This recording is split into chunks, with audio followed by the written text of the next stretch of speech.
Imagina por un momento que te digo algo que suena casi imposible. Que las plantas más potentes que usaban tus abuelos, esas que estaban a la mano todos los días, hoy casi nadie las recuerda. No eran plantas raras ni tesoros exóticos traídos de lejos. Eran cosas sencillas. Una maceta en la ventana, un rincón del patio, un borde del camino. Hojas que se machacaban para un dolor de barriga. Infusiones para el resfriado. Cataplasmas para un golpe. Para muchas familias, eso era la farmacia de la casa. Una farmacia viva, verde, que se regaba con paciencia y se cosechaba con gratitud. Y lo más curioso es que, en muchos casos, estas plantas son más fáciles de cultivar que las flores decorativas por las que hoy pagamos tanto. Hola. Qué gusto tenerte aquí. Bienvenido o bienvenida a Jardinería de los Mayores, un espacio para traer de vuelta el conocimiento del jardín que antes se aprendía mirando, escuchando y haciendo. Ese saber que se heredaba sin ruido, como una receta de cocina, como un consejo dicho al oído. He leído muchas historias de gente que recuerda plantas del jardín de sus abuelos. Plantas que no han visto en décadas. Plantas que ayudaban. Y me hice la misma pregunta que quizá te haces tú. ¿Qué pasó con ellas? ¿En qué momento las dejamos atrás? No se trata de pelear con la medicina moderna. Para nada. La medicina moderna salva vidas, y eso es un regalo enorme. Pero, en el camino, perdimos algo valioso. Perdimos la confianza de salir al patio, tocar una hoja, olerla, prepararla y sentir alivio con algo que crece en la tierra. Perdimos el hábito de observar el cuerpo con calma y de responder con cosas simples. Hoy quiero presentarte 15 plantas medicinales tradicionales que muchos mayores conocían de memoria y que vale la pena recordar, cultivar y respetar. Te hablaré de cómo se usaban antes, qué partes se aprovechan, y cómo se pueden tener en casa de una forma sencilla. Y una aclaración importante antes de empezar. Las plantas pueden apoyar el bienestar, pero no sustituyen el diagnóstico de un profesional. Si tienes una condición seria, estás embarazada, das pecho, tomas medicamentos o tienes dudas, consulta con tu médico o con un especialista en fitoterapia. La sabiduría antigua funciona mejor cuando se usa con responsabilidad.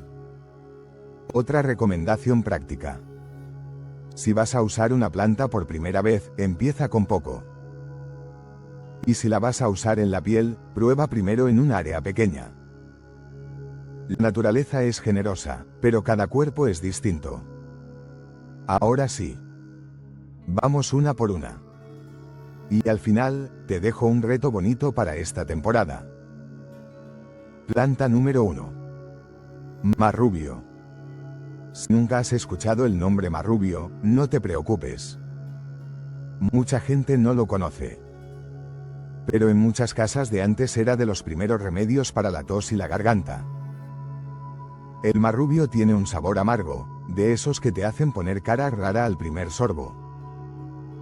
Y justamente ese amargor era parte de su fama. La gente decía que lo amargo despierta el cuerpo y abre el pecho. En casa, lo más común era preparar una infusión con las hojas. Se dejaba reposar bien caliente, y luego se endulzaba con un poco de miel. Era el tipo de taza que te obligaba a ir despacio, a respirar más profundo, a darte un descanso. Si quieres cultivarlo, el marrubio es de los agradecidos. Es perenne, aguanta suelos pobres, disfruta el sol, y cuando ya está establecido, casi se cuida solo. No necesita que lo mimes, solo que lo respetes. Cosecha las hojas cuando la planta está vigorosa y antes de que florezca del todo. Sécalas a la sombra, con buena ventilación, y guárdalas en un frasco limpio y oscuro. Así tendrás una pequeña reserva para las épocas frías. Planta número 2. Santa María, también conocida como Tanaceto o Feberfiu.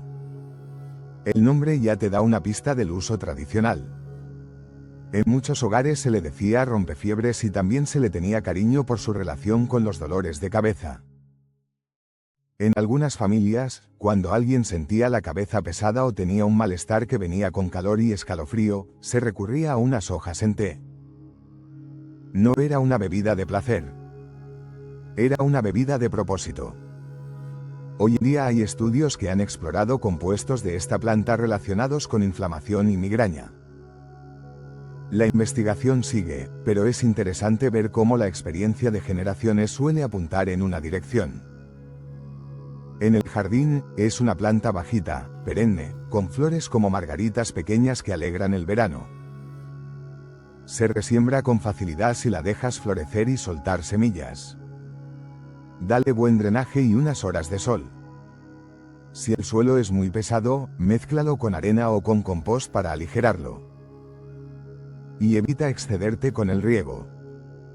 A veces, menos es más. Planta número 3. Consuelda. La consuelda tiene un lugar especial en la memoria de mucha gente.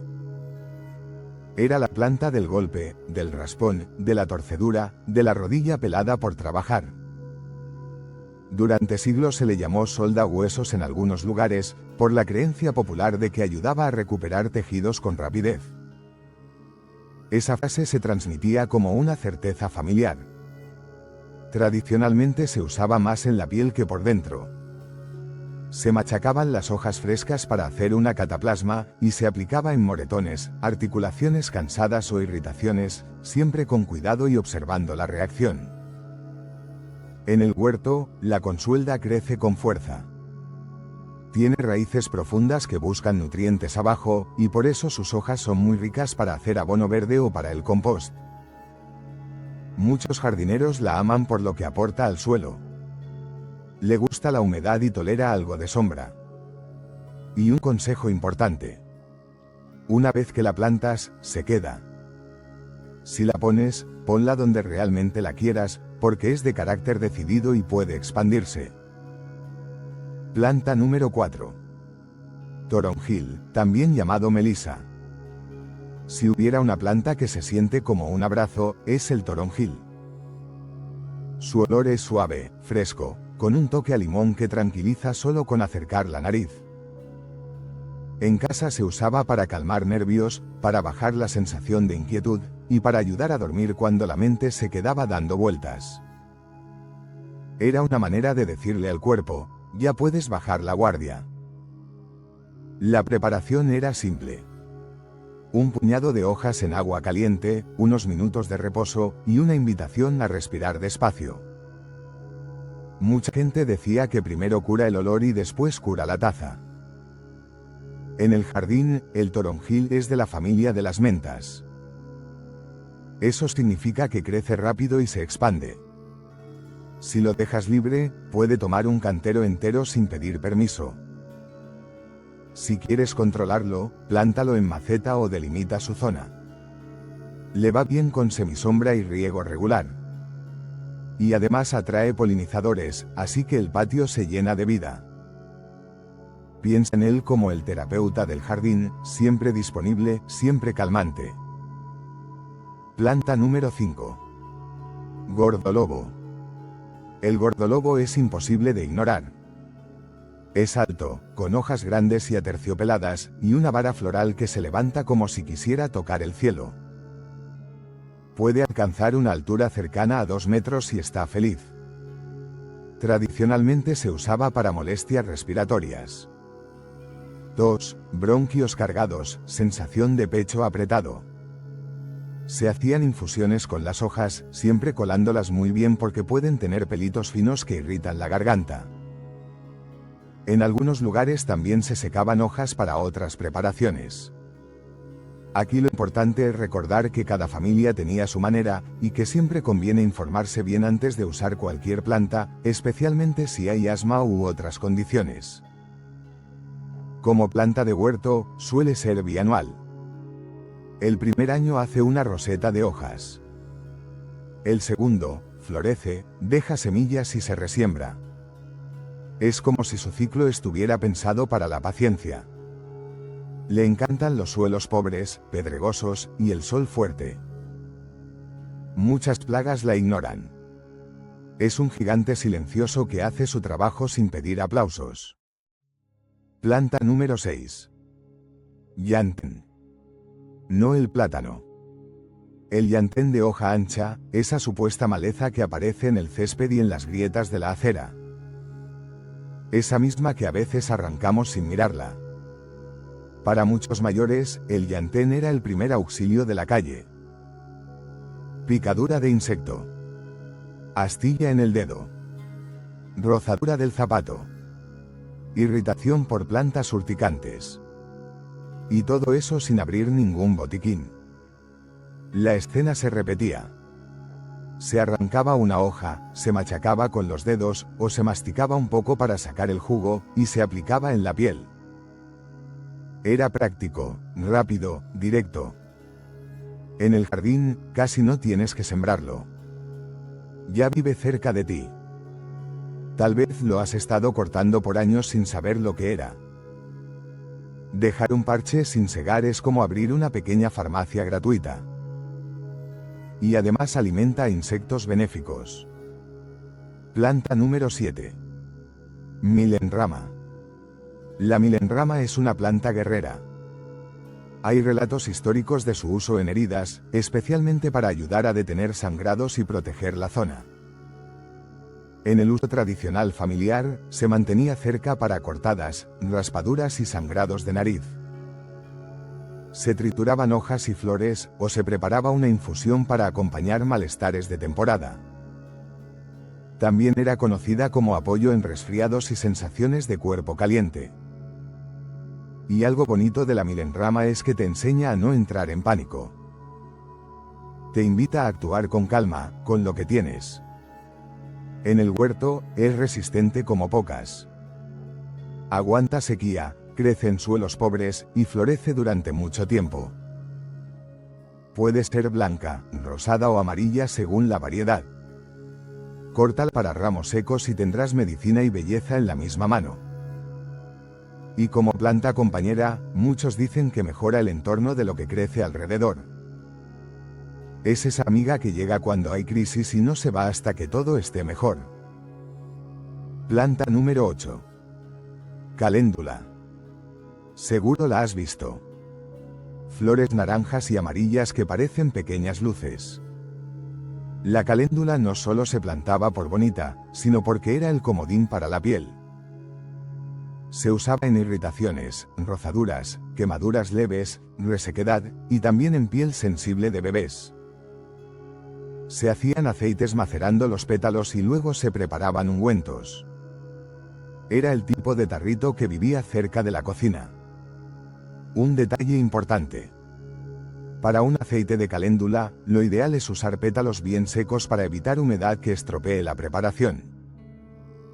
Eso lo aprendieron muchas abuelas a la fuerza, después de perder algún frasco. En el jardín suele ser anual, pero se resiembra con tanto entusiasmo que casi siempre regresa sola. Si la plantas en primavera, para el verano tendrás un tapete dorado de flores útiles. Corta flores seguido y te dará más. Es como si agradeciera tu atención con nuevas flores. La caléndula es el botiquín en forma de flor y, además, alegra el ánimo cada vez que la miras. Planta número 9. Saúco. Aquí entramos en plantas que se mencionan con respeto. El saúco era, para muchos, el recurso especial cuando empezaban los estornudos en la casa y el clima se ponía difícil. Se preparaban jarabes con las bayas, oscuros, espesos, dulces. Y se usaban como apoyo cuando había resfriados, especialmente en temporadas frías.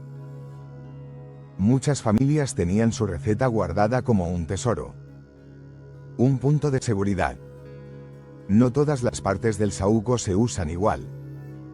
En la tradición, se cocinaban las bayas para las preparaciones y se evitaban partes que pudieran caer pesadas. Si vas a trabajar con saúco, infórmate bien y usa fuentes confiables. Como planta, el saúco es un arbusto vigoroso. Crece rápido, da racimos abundantes y agradece el agua regular. Las flores también se aprovechan en bebidas tradicionales, con un aroma delicado. Es como el mayor sabio del jardín.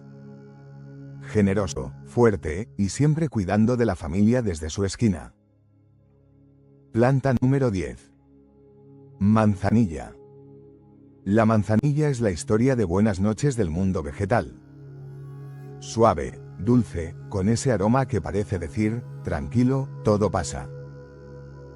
En muchas casas se usaba para conciliar el sueño, calmar tensión, aliviar la sensación de estómago revuelto y acompañar a los más pequeños cuando estaban inquietos. Era la infusión que se ofrecía sin ceremonia. Hay distintos tipos. Una manzanilla alemana que suele ser anual, y una manzanilla romana que puede ser perenne y cubrir el suelo como una alfombra. La elección depende del espacio y del clima. En el huerto son muy nobles. Les gusta el sol y el suelo suelto. Si las riegas demasiado, se ponen tristes. Si las dejas con lo justo, se vuelven fuertes. Cosecha las flores cuando estén bien abiertas, en un día seco. Sécalas sin sol directo. Y luego, guarda ese aroma en un frasco. Abrirlo en una noche de lluvia es casi como volver a una cocina antigua. Antes de seguir, si este contenido te sirve, deja un comentario contando qué planta recuerdas de tu infancia. Yo leo esas historias con gusto. Y si quieres que sigamos rescatando sabiduría de huerto, suscríbete y acompáñame en los próximos episodios. Planta número 11. Hisopo. El hisopo fue quedando atrás cuando se pusieron de moda los huertos bonitos con albahaca y romero, pero en muchas casas era importante. Era como el trabajador discreto de la familia. Se usaba tradicionalmente en vapores para despejar el pecho, y también en infusiones fuertes cuando había congestión y tos. Es de esas plantas que se sienten en la nariz apenas las acercas. Tiene un sabor mentolado, intenso, y unas espigas de flores azules o rosadas que atraen abejas, mariposas y, donde los hay, colibríes. Plantarlo es invitar vida al jardín. Es perenne, amante del sol, tolera sequía y se pone más frondoso mientras más lo podas. Si lo recortas después de florecer, vuelve con más fuerza. Y un consejo práctico. Si lo vas a usar en vapores, mantén la preparación simple y evita combinar demasiadas hierbas a la vez. A veces el cuerpo agradece lo directo. Planta número 12. Malvavisco, especialmente la raíz. Sí, de esta planta viene la historia original de los malvaviscos, cuando no eran dulces, sino preparaciones medicinales. Es un recordatorio bonito de cómo cambian las cosas con el tiempo. La raíz del malvavisco contiene mucílago, una sustancia espesa y resbaladiza que se usaba para cubrir y suavizar tejidos irritados. Esa textura es parte de su encanto. Por eso se empleaba en gargantas sensibles, tos seca, y también para calmar el estómago cuando estaba molesto, según el uso tradicional. Era como ponerle una capa protectora a lo que se sentía crudo. Se cosechaban raíces en época fresca, se lavaban bien, se cortaban en trozos y se secaban. Luego se hacían decocciones, cocciones lentas, para extraer esa consistencia. En el jardín es una perenne alta, elegante, con flores rosadas suaves al final del verano. Ama suelos ricos y humedad. Si tu tierra es seca, dale un lugar donde el riego sea fácil. Es el sanador gentil. El que no empuja, sino que envuelve. Y eso, a cierta edad, se agradece. Planta número 13. Agripalma. El nombre popular lo dice todo. Era la planta de las madres y, en general, una aliada para el ánimo cuando se sentía el pecho apretado por preocupaciones. Se usaba tradicionalmente para calmar la sensación de nervios, para apoyar cuando el pulso se sentía acelerado por estrés, y para acompañar etapas emocionales intensas. Muchas mujeres la mencionaban como una planta que sostiene. Tiene un sabor amargo que no era precisamente agradable, pero muchas generaciones la respetaron por lo que sentían que les aportaba. A veces, lo amargo es un lenguaje antiguo de alivio. En el huerto, es una perenne alta, con hojas dentadas y flores pequeñas rosadas. Crece en muchos suelos, tolera algo de sombra y se resiembra con facilidad. Aquí va una recomendación de prudencia. Si alguien tiene problemas cardíacos, presión alterada o usa medicamentos, es mejor consultar antes de usar plantas que se relacionan con el ritmo del corazón. La tradición es valiosa, pero la seguridad va primero. Planta número 14. Prunella, también conocida como sana todo. Hay nombres que parecen exagerados, pero este se ganó su fama en la tradición popular. Se consideraba un comodín para muchas situaciones del día a día. Se usaba para heridas pequeñas, irritaciones, apoyo en gargantas sensibles y malestares digestivos, según la costumbre de cada región. Era de esas plantas que se nombraban cuando alguien decía, siento que algo no está bien. Se preparaba en té, en cataplasma, en tinturas, en lo que la familia supiera hacer. La idea era sencilla. Tener opciones, no depender de una sola cosa. Es de la familia de las mentas, crece bajita, con flores moradas pequeñas que aparecen gran parte del verano. Le gusta la humedad y la semisombra, y una vez que se instala, suele quedarse. Si quieres verla prosperar, no la ahogues con fertilizantes. Dale tierra viva, algo de compost, y déjala ser. No hace ruido. No presume. Solo aparece y cumple. Planta número 15. Violetas. Y terminamos con una de las plantas más subestimadas y más mágicas, por lo simples que parecen. Las violetas. Esas flores moradas pequeñitas que aparecen en primavera y luego se esconden como si no quisieran molestar. Mucha gente la ve y solo piensa, qué bonitas. Y ya. Pero muchos abuelos no solo las admiraban. Las usaban. Hacían jarabes con flores y hojas para la tos, cataplasmas suaves para la piel irritada, y ungüentos para manos resecas y agrietadas. Era una planta de detalles.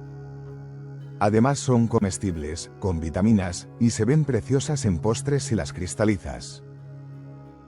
Y eso también es medicina a su manera. Medicina del ánimo, de la alegría, de volver a sentir ternura. En el jardín, las violetas aman la sombra, se expanden con calma y no exigen nada. Si tienes un rincón húmedo bajo un árbol, ahí se sentirán en casa. Son milagros humildes. Fáciles de pasar por alto, imposibles de reemplazar cuando las conoces. Y ahí las tienes. 15 plantas que muchos mayores usaban con naturalidad, como quien se pone una manta cuando hace frío. No eran caras. No eran extravagantes. Estaban ahí, creciendo en silencio, esperando el momento de ayudar. Y ahora viene lo importante. Cultivarlas no es solo por tener remedios. Es una forma de reconectar con la tierra. De recuperar la confianza. De saber que puedes cuidarte un poco mejor. Y también de honrar a quienes vinieron antes y sostuvieron a sus familias con ese conocimiento. Además, cultivar plantas medicinales es una práctica que mejora todo el jardín. Atrae polinizadores, crea diversidad, enseña paciencia. Y te da una razón para salir cada mañana, aunque sea a mirar cómo va la vida. Por eso te dejo un reto sencillo para esta temporada. Elige solo 2 plantas de esta lista. 2. No 15. 2. Siembra esas 2, obsérvalas, aprende su ritmo, descubre dónde les gusta vivir, cómo huelen en la mañana, cómo se ven después de la lluvia. Tómalas como compañeras, no como objetos. Y cuando llegue el momento adecuado, aprende a usearlas con calma, con respeto y con información confiable. Si puedes, anota lo que haces. ¿Qué día cosechaste? ¿Cómo la secaste? ¿Cómo te sentiste? Ese cuaderno se vuelve una herencia. Luego, comparte lo que aprendas. Con un hijo, una nieta, un vecino, un amigo. Porque esta sabiduría no sobrevive en un libro guardado. Sobrevive en manos que siembran y en voces que cuentan. Si te gustó este guión, apóyame con un me gusta y suscríbete para seguir trayendo de vuelta la magia olvidada del huerto. Aquí estamos para aprender sin prisa y para recordar con cariño. Comparte este contenido con alguien que ame estas cosas. Tal vez un padre, una abuela o un amigo curioso por los caminos antiguos. Y recuerda, sigue cultivando con inteligencia, sigue cultivando con libertad, y sigue cultivando conectado a la tierra que nos sostiene. Nos vemos en el próximo. Antes de despedirme, te dejo 3 hábitos simples que hacían muchas familias de antes y que todavía funcionan. Primero, identifica bien cada planta. Si no estás seguro, no la uses. Hoy existen guías, viveros y comunidades de jardinería que pueden ayudarte a confirmar. Un nombre correcto evita muchos problemas. Segundo, cosecha y seca con orden. Ponle etiqueta a tus frascos con el nombre y la fecha. Guarda todo lejos de la humedad y lejos del alcance de niños y mascotas. Lo casero también merece cuidado. Tercero, escucha tu cuerpo. Si un síntoma empeora, si aparece una reacción extraña o si algo te preocupa, no lo ignores. Busca ayuda médica. La tradición no se ofende cuando eliges cuidarte. Ahora sí, me despido. Que tu jardín sea un lugar de belleza, de calma y de bienestar. Si tienes recuerdos de estas plantas, compártelos. A veces una frase sencilla, como mi abuela lo hacía así, enciende la memoria de otra persona y rescata un detalle que se estaba perdiendo. Entre todos podemos volver a armar ese mapa del conocimiento antiguo, hoja por hoja. Gracias por estar aquí y por darle valor a lo simple. Porque lo simple, cuando se cuida, puede ser profundamente poderoso. Y si hoy solo puedes plantar una maceta, planta esa. Lo importante no es hacerlo perfecto, es empezarlo. Una semilla es una promesa. Un brote es una conversación con la tierra. Y cada cosecha, por pequeña que sea, es un recordatorio de que todavía sabemos.